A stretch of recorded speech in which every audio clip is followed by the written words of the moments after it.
Today I'm going to be sharing all of the details with you on exactly how much it costs me and my family afford to live. My name is Kristin, and today I'm teaming up with a bunch of my friends here on YouTube so we can bring the same topic to you across all of our channels. And we thought it would be really fun for you to get to see how everybody's living expenses differs in different parts of the country. So as I already mentioned, it is myself, my husband, and 2 children, and we live in Pennsylvania, about 1 hour outside of Philadelphia. So you're gonna get a good feel for what we pay for all of our living expenses.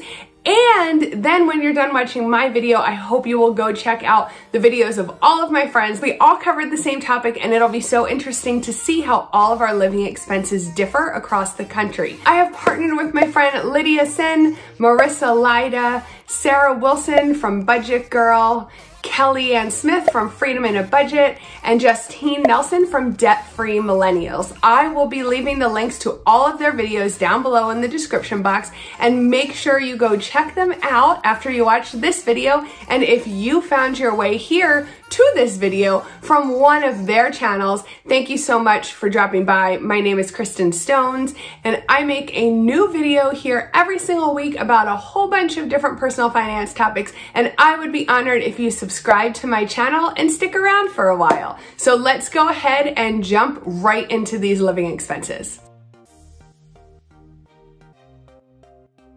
Okay, let's start with the most expensive, which is our mortgage. And our mortgage currently is $1,433 every month, and that does include our taxes and insurance that we pay each month along with our mortgage. And I don't know the exact dollar amount of our taxes and insurance, but it is around $550. So about $550 of that $1,433 every month goes to pay for the taxes and insurance all year, and the rest of it goes to the mortgage. We take $720 every paycheck, and we're paid every other week, and we put that into a separate checking account, which we call our mortgage account, and then every month our mortgage is auto drafted out of that account.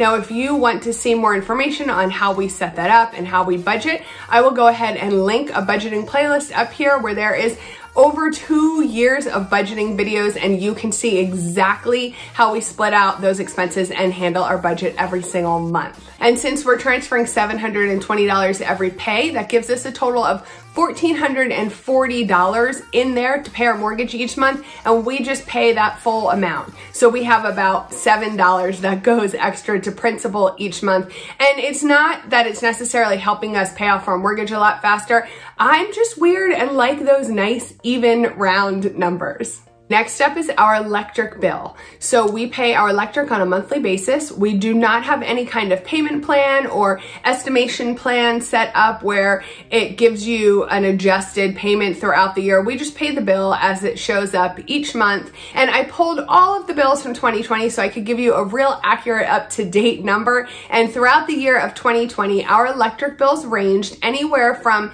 $77 to $177. And that covers mostly everything we plug in, obviously, including our air conditioner, which is a big portion of that come the warmer months here in Pennsylvania. Next would be our natural gas. And again, through all of the bills of 2020, our natural gas averaged us anywhere from $27 in the middle of the summer all the way up to about $125 in the middle of the winter. In our home, our stove, our hot water heater, our dryer, and our heater are all natural gas. So that's really what drives the price up come the winter months. I would rather pay more money than be freezing, and I'm always cold.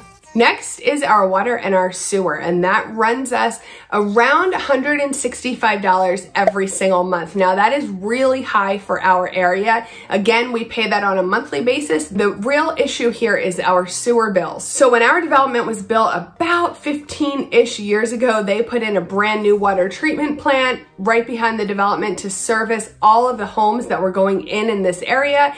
And then the housing crisis hit and construction came to a halt, and their plans to pack this area with homes kind of fell apart. So what happened was the homes that were here had to bear the brunt of paying for this treatment plant. And we used to pay $115 every single month just to be able to flush our toilet. So it's evened out slightly. We pay about $165 every month, and that is for our sewer and our water. Still on the higher side for this area.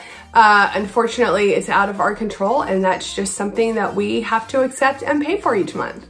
Next is our trash bill, and we pay $90 a quarter. So every month I take $30 and I transfer it over to our savings account where it sits there and waits for the bill to arrive each quarter. Then I take that money out and I go ahead and I pay the bill. So that $30 a month gets us 2 trash pickups each week, 1 recycle pickup each week, and 1 bulk item of trash each month, which we rarely use, but it's a nice inclusion that we have available to us. We love our trash guys. They are amazing. They do a great job for us, and that is one bill I am happy to pay because they do so much better of a job at so much better of a rate than some of the really big companies in the area. Next is our cable and our internet bill, and we are really limited in our area for providers for internet. A lot of providers in this area don't actually service where my home sits. It's a little confusing, but we're kind of backed into a corner, and Comcast is really our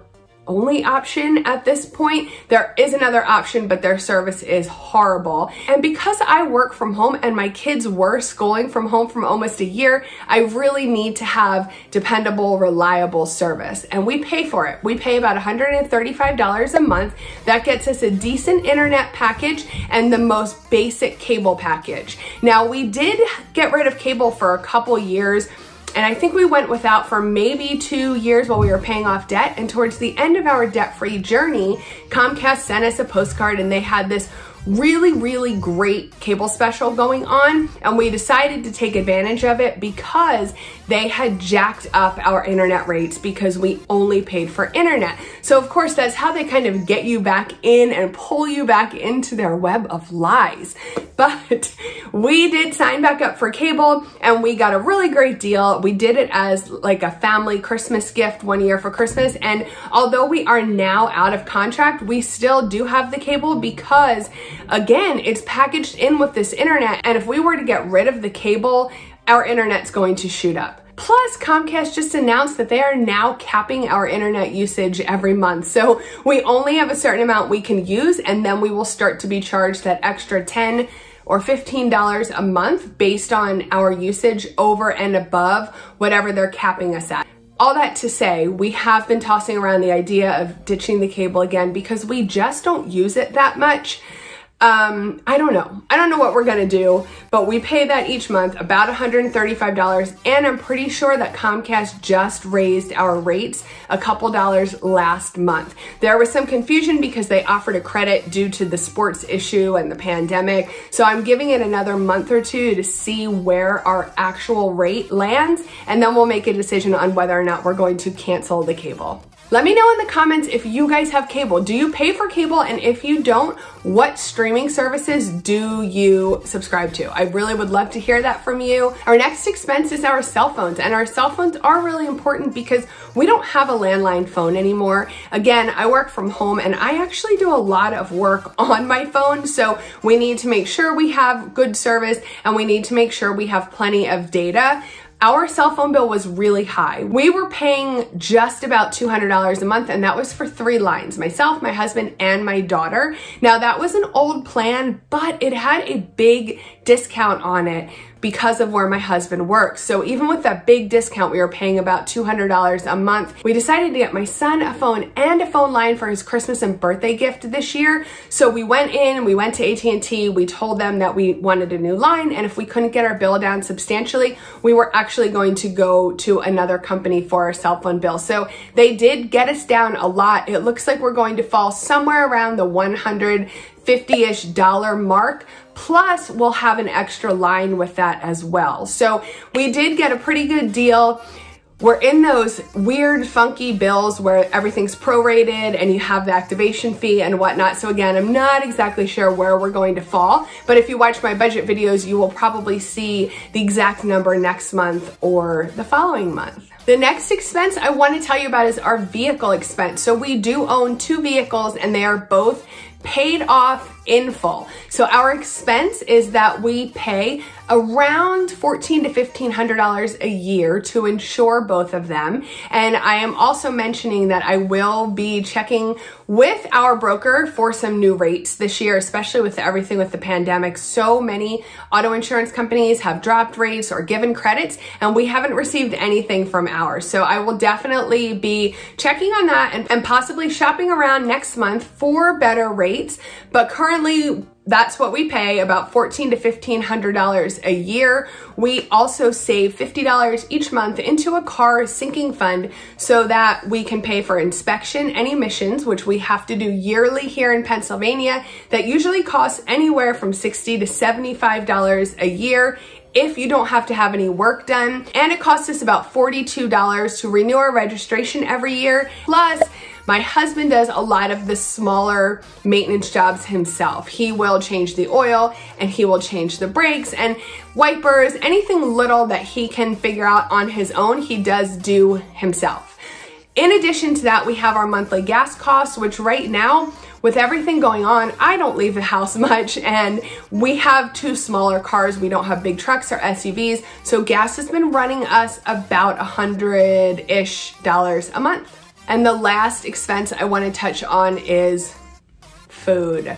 Guys, I've talked about this here on my channel and on my Instagram, but our food budget is just crazy lately. We were sticking to a very strict food budget of $400 to $450 a month. Again, that's for a family of 4 when we were working really hard to pay off debt and save up to our emergency fund. And now that we've been in this pandemic, my kids were home for almost a year, we have been spending anywhere from $600 to $650 a month. And that is just food, guys. That does not include eating out. That does not include any kind of household items like paper goods or toiletries.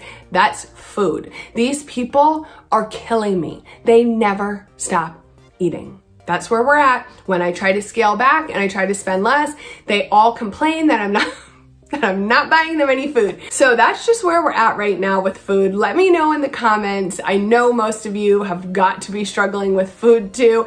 If you're not, let me know your secret, how you've been keeping your costs so low. I will mention doing my regular consistent meal planning, ordering online, and those type of things have really helped me keep it low, because I think we'd be up more towards $800 a month if they had their way and I wasn't being diligent with the meal planning and sticking to my list. But I'd love to hear from you guys. How do these living expenses stack up against what you pay for your cost of living? And let me know what area of the country or the world you're in. I'd love to hear from you guys and see how my expenses compare with yours. If you liked this video, I really appreciate it if you give it a thumbs up, and if you'll subscribe to my channel for more videos like this. And please be sure to go check out the videos of all my friends. I will have them all listed down below, and I know you will absolutely love their videos and their channels if you haven't somehow heard of them before, which I'm sure you have, because they all do such a fantastic job here on YouTube and they put out such great, helpful, actionable content. Make sure you check them out. Tell them I sent you. Thank you so much for spending some time with me today. I hope you have a wonderful day, and I'll see you back here next week. Funny how the story goes, little hope but bigger dreams. They try to bring a sucker down, singing louder than the crowd.